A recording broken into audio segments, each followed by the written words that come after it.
Oh, so must I proceed? Okay, greetings, folks. So this is Lee Hoffmann again, Western Cape Teachers Forum, and tonight in South Africa and in New Zealand, it's morning. We're chatting to Mr. Riedwaan Waggie.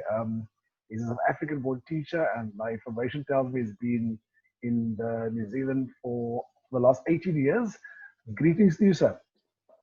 Greetings to you and to everybody. Mr. Waggie, just briefly, would you mind just telling our supporters on the page who you are, where you're from, just a brief introduction of who Riedwaan Waggie is? Yep. Once again, kia ora to everybody. That's just a Maori greeting in New Zealand. So I'm Riedwaan Waggie. I'm originally from South Africa, more specifically Cape Town. I taught at Mimosa Primary for almost 20 years. Then we relocated to New Zealand in 2002. I've been here for 18 and probably a few months, years. Been at various schools, taught at the Kurakoupapa Maori Wani Waititi for 10 years. That's a indigenous Maori school within New Zealand, where the level and type of education is closely aligned with tikanga, which is Maori philosophy. So I was there for 10 years. Then did relief teaching at various schools in Auckland. And at the moment, this is my 6th year at Aureli College. It's a school, 2,000 students, and it comprises basically mostly Pacific Island and Maori. We've got a staff of almost 200. So yeah, my family, I have expanded. I've got 5 grandkids. Daughters are all adults, and yeah, so I'm based in New Zealand. All right, that is fantastic, Mr. Waggie. Now, to get right into the business of the conversation, everybody's affected by the COVID-19 pandemic, and so schools have subsequently shut down. In our country, for example, we've been in lockdown for the last, I think, 49 days. Tomorrow it will be 50 days that the country is in lockdown. That means a lot of the sectors of the economy are closed down for business and schools are shut down. There is a call for government and ask, in our case, to reopen it very, very, very soon. But now, what is the situation like in New Zealand in terms of schools? Yeah, in New Zealand, we've been in lockdown for probably almost 7 weeks. The dynamics in New Zealand obviously differ vastly, so we're very much isolated, and also our population is probably 4.5 million, so it's a small. In terms of the schools, what the government has done, because it's manageable in New Zealand, they've done, when we move from the different levels, then they've used a micro-step downgrading approach. So we're in level 2 at the moment, but within level 2, there are the micro-bits which schools need to adhere to.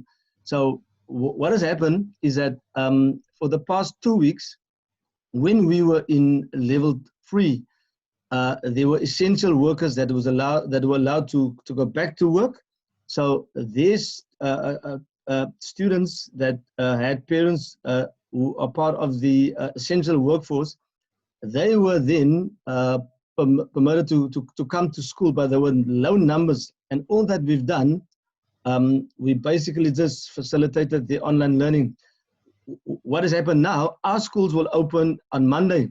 So for this entire week, the staff and senior management, we had a chance to reintegrate in terms of the focus points. So the schools will start on Monday, but there are obviously a multitude of safety regulations that we need to adhere to, which is probably the same that you guys will have. So essentially, it is going to be back to normality, but let me just give you an example. So I'm in PE, physical education and health. So we are not going to focus too much on our practical lessons for the first 2 weeks. So we're going to focus on mostly online learning within the class.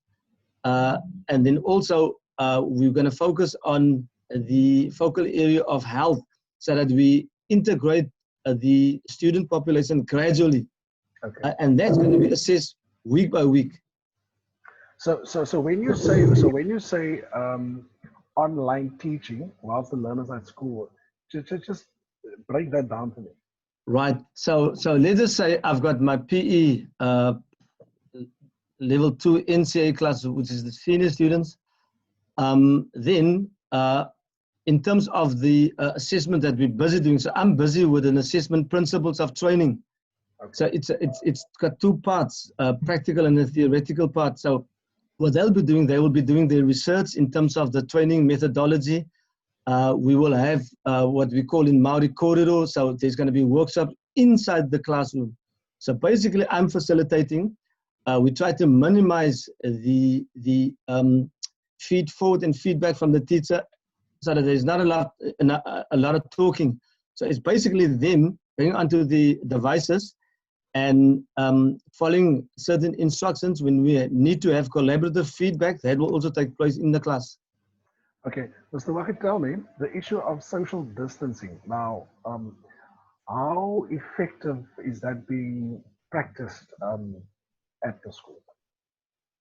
Look, the big challenge will be Monday. So Monday, looking at 2,000 students, it's a situation that no one has ever been in before. So it's all good and well doing the planning. In terms of the planning, look, we're probably fortunate that we've got a lot of class space. We've got 2 gymnasiums. We've got a huge, massive hall. There's other areas that's undercover outside. So today, like the PE department will specifically look at how we could sort of look at utilizing our gyms. So in terms of like we will try to have a meter apart, students sitting a meter apart. If it's not possible, we need to be practical in our assessment, but there will be no physical touching. Also, all the classes, now this is the key thing, and this is probably where some other countries could sort of look at the New Zealand model. So in each class, all the classes has been installed with necessary safety gadgets and equipment. So when students come in, they will have gloves. So there will be gloves for each student. Then there obviously would also be the hand sanitizer. So our classes are totally equipped with all these sanitizing gadgets and equipment. Also, there's going to be periodical cleaning of the toilets. There are staff that's going to do that, outside service providers that's going to come in. Because that's a breeding place for a lot of, a potential disease. Yeah. How it's going to work in practice, we would like to. I mean, for us, it's a challenge. I don't know how that's going to pan out. Okay. Let me sketch a scenario. So, a learner arrives at your school on Monday morning. What is the procedure that needs to take place before he even enters your classroom? Right. So obviously they've had online information. Parents had online information. What we call the IMT. So every single class has got an IMT teacher. So that is basically your class teacher. So we were tasked to liaise with him also telephonically for this whole week. So now they know. So on Monday they come in. They go to the IMT class, so there's going to be no assembly. Mm-hmm. So within each IMT class, we've got approximately probably 20, 21 students per class, so that's manageable. So our class physical space is quite it's manageable for the students to be spaced out. All right. So there's that. So that's the first thing: the space within the classes and the setup, and also the furniture. Then we will go through the protocol of the safety precautions, what's going to transpire. So that will be another 40 minutes that we will focus on that. Then our normal periods will start. Now, part of that, and Lee, this is where you are going to be keenly interested to hear the following. Each single college, which is our high schools, now I teach in South Auckland. which it's a lower decile school in terms of facilities and etc. All right. But each school in New Zealand, colleges, high schools, they've got what we call a student service department. So the student service department, they have the following. So they are a department totally in collaboration with the school, but autonomous in terms of the strategies and the daily functions. So we've got a nursing staff, so that part of the health staff. So there's 4 nurses. Who funds that particular? The government. The government. So they are all government employees. Then we've got 4 counselors. So they deal with, you know, the well-being, emotion, all those other dynamics. Then we've got all the deans. That's part of that department. But then we've got 4 teachers. So they're totally employed by the school. They belong to the school. So they run that whole program. So there's quite a big staff, probably between 12 and 15, that runs the student service department. And so what will happen, we in liaison with our student service department, led by the medical staff, so they form, for the next week or so, we liaise with them directly. So the directive comes from them directly. Senior leadership of the school principal, they follow what student service provide to us in terms of the safety measures, all of those things. So the infrastructure in terms of the support for the learners are quite solid over there. Is huge. Yeah. Is huge. Yeah. Now you've got the advantage, obviously, of comparing your teaching experiences, between your homeland as well as the school where you're currently at. And how, in your view, would you think how well are we equipped in terms of dealing with this particular pandemic? I think in my crystal ball, I can already visualize a huge amount of pressure on, obviously, the senior leadership, the principal, and more specifically the staff. Because obviously, if you don't have these extra facilities and support, you yourself would be in doubt in terms of your own safety. And I think I've got only the utmost admiration and I empathize with you guys, because just yesterday we spoke about how the teachers back in South Africa and elsewhere in Africa, how they're going to cope, because clearly we are now frontline. And we're dealing with so many dynamic students. So we empathize with you guys. Yeah. I would like to know what are part of some of the plans that the Western Cape educational authorities have basically liaised with you guys. Yeah, there's what they call as part of the in preparation for the planned reopening of schools, there's what they call the 14-point non-negotiables. So there's a list of things that must first be in place before learners and teachers return to school. Some of it involves PPE, the protective personal equipment. Those are your masks and the gloves. Then there's the deep cleansing materials, the screening of learners before they get into the school. Social distancing. Now, that is where the biggest challenge lies, because you would know that the average class size on, let's say in South Africa, I don't want to limit it to a particular, is well, between 35 and 45, and some of those classes goes right into the 60s and 70s. And how do you then maintain social distancing? There's also the issue of transport of learners to school. Now, many of our learners are transported at the back of bakkies or pickups, as some people call it, in minibus taxis. Now, how do you maintain social distancing there? So it's a mammoth task, and our people are concerned, they're worried. And then there's, of course, Mr. Waggie, the issue of staff with underlying chronic conditions, with compromised immune systems. Yeah. Now, Lee, another interesting fact, and this will obviously affect you guys. So yes, those staff with these underlying secondary medical conditions, we work closely with, and obviously you being part of the union back in South Africa. So I belong to a union, PPTA. So we've got our branch, so they liaise directly. with everybody. So there's a huge concern. So what we do, we focus a lot on what we call in Maori hauora, which is overall well-being. So people are being transitioned into school where if there are any doubts or these safety concerns, then the staff will then deal with our hauora senior leadership team within the school and student service. So there's a specific program for them. Yeah. So what is the program? So the program would be for them, liaising with them in terms of their concerns. Also students, not all students, I suspect, will return on Monday.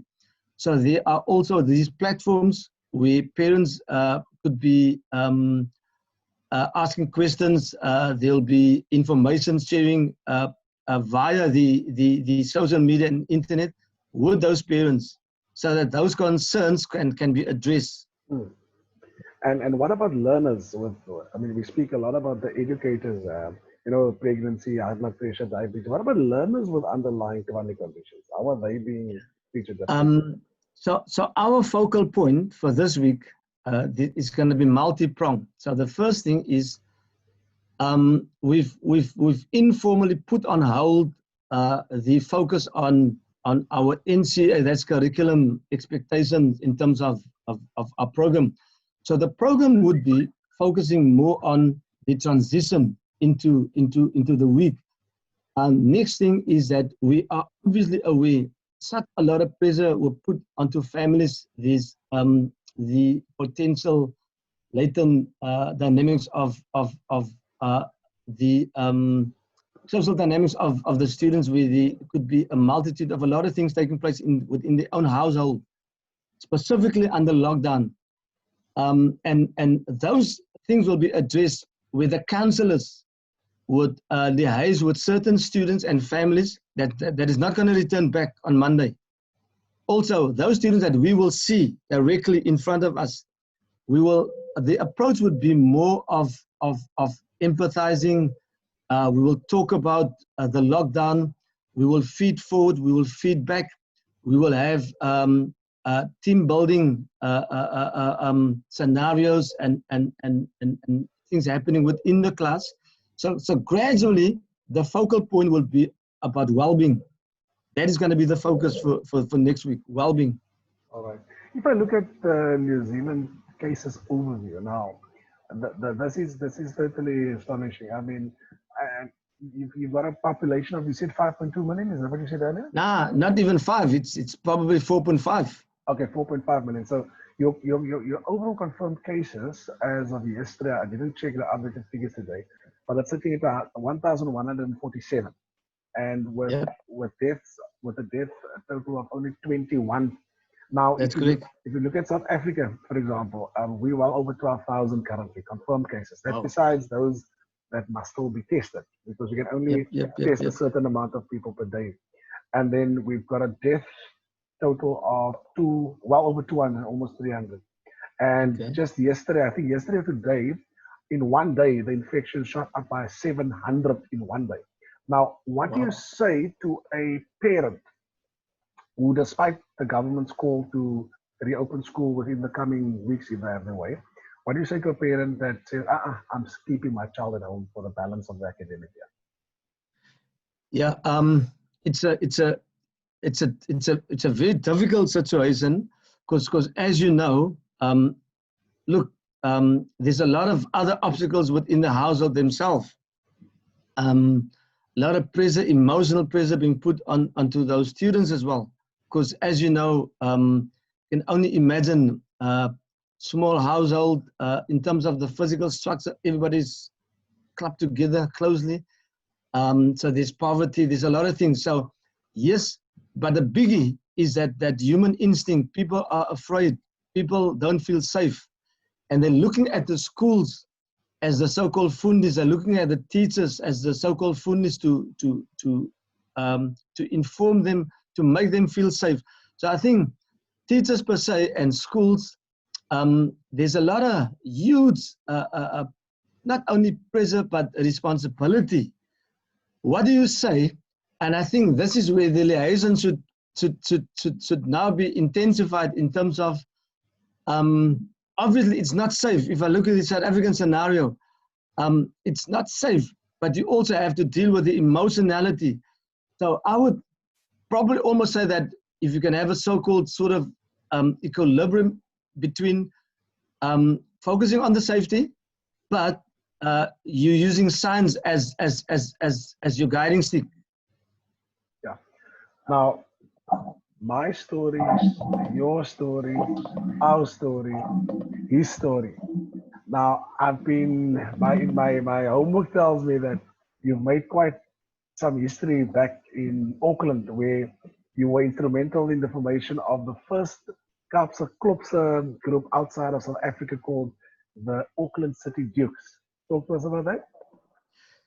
Yeah. Yeah. So just quick background. As you know, coming from Cape Town, South Africa, we obviously have a diverse, complex history.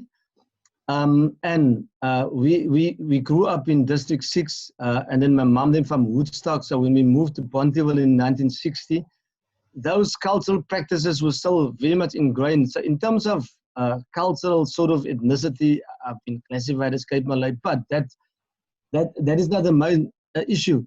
When we moved to Bonteheuwel, we were then exposed to people from rural areas. There was a complex getting together of people of different religions and faiths. Then, obviously, I was groomed and steeped in the Klopse tradition in Cape Town. When we liaised and we partook in our sports, culture was always part of what I've been. So I was also instrumental in communal projects in Bonteheuwel. In actual fact, when I started my teaching career in 1980, 1981, the teaching was totally a different type of setup. So I was one of those products of Bonteheuwel, one of the first products coming into teaching. And then it always got under my skin in terms of, do we reflect the geography, the community that we serve within the schools in terms of what they do, their religion, their culture, all of those things. So I became very much involved. So when I moved to New Zealand in 2002, I used culture to obviously promote who we are. If I'm going to focus only on my religion, then I'm going to be only focusing on the Muslim component. But if I'm going to focus on the cultural component, then there's a diversification of exactly the who we are in Cape Town, South Africa. The other thing, when I started school at this Maori school, New Zealand Lee has taught me humbleness. You have to live in New Zealand to really understand Humanity. The mindset, the New Zealand mindset. So in the Maori school, when we were introduced, the first thing that they call the introduction, they call in Maori a pūwhiri. So in a Maori pūwhiri, when you have your turn to speak, then you have to speak in your mother tongue because they want to hear your mother tongue.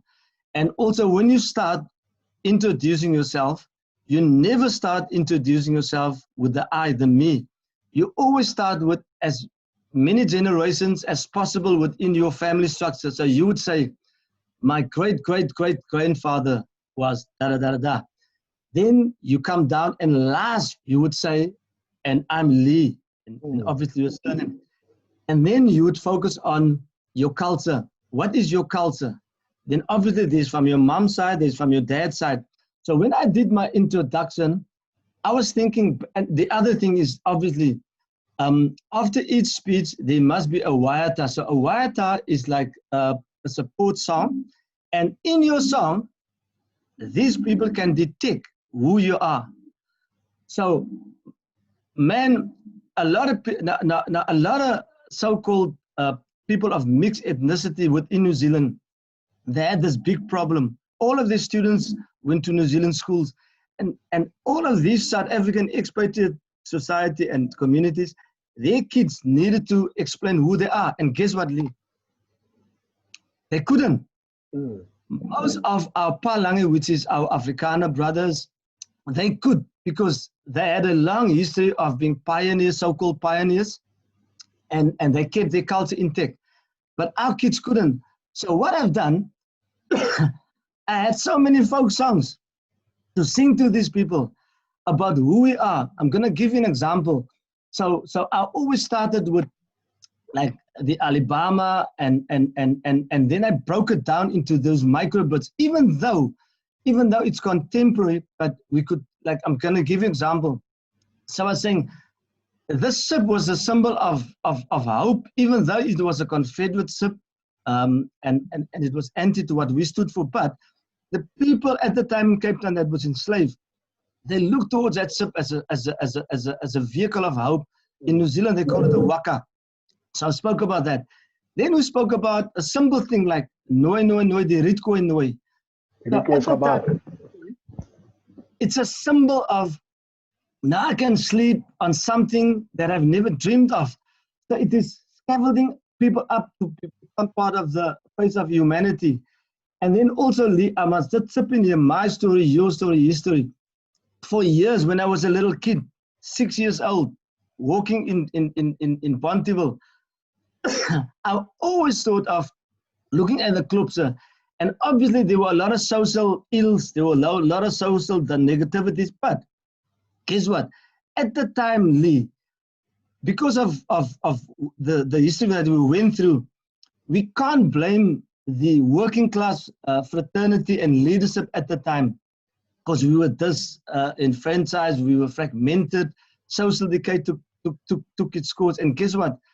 The gangsters took the lead. So they took our culture. They took our culture away, and they were the leaders. But guess what? Within the ignorance, they did a lot of things which was antisocial, but the deep-seated, rooted things, I always looked at that and I said to myself, one day I want to be part of telling the story. How did these certain dynamics within Klopse come about? And then in 2011, after spending so many years on that, finally staged a production called Raccoon, which is basically addressing all of the social dynamics within our mixed society. But there's a specific story. So the storyline, basically, it's about a Khoisan princess and a Cape Malay. So I wanted to make it controversial.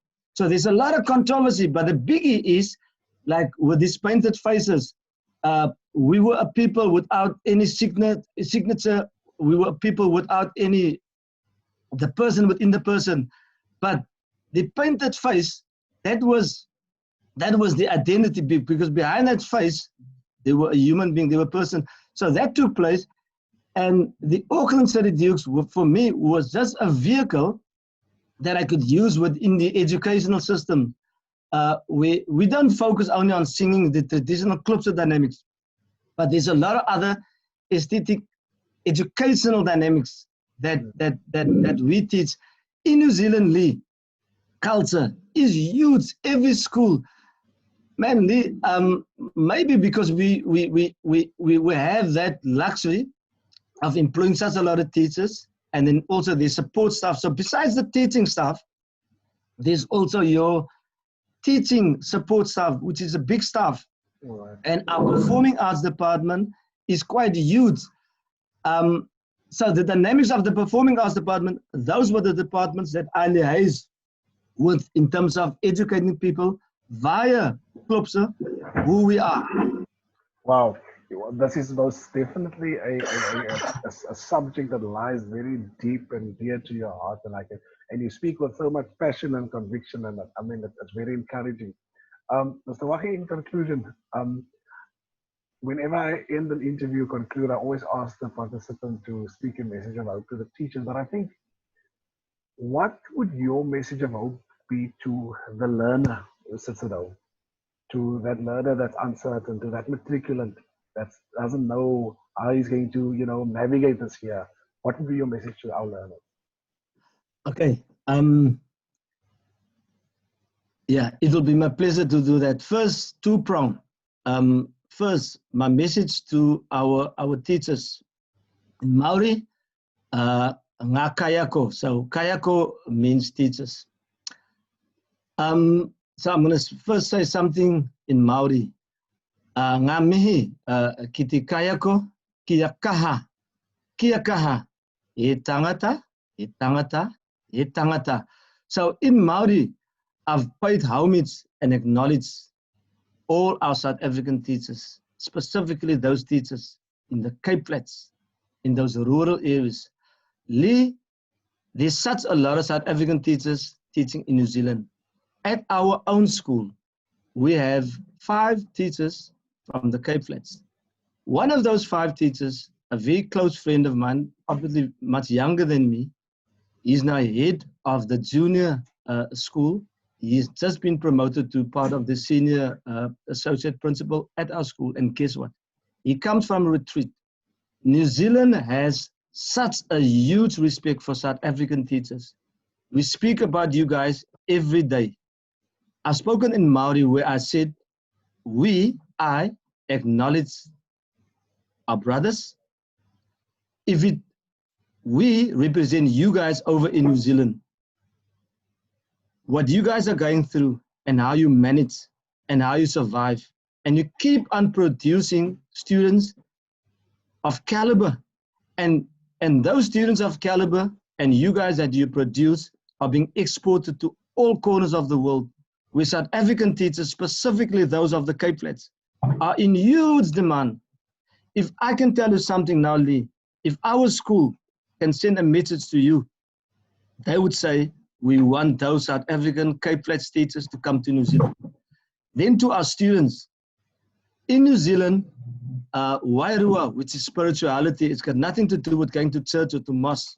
It's about beliefs, it's about values, it's about those things. Our Pacific Island students, they and the Maori students, they send a message to our students on the Cape Flats, and that is, kia kaha, don't despair, focus on the divine belief system of believing in divine help.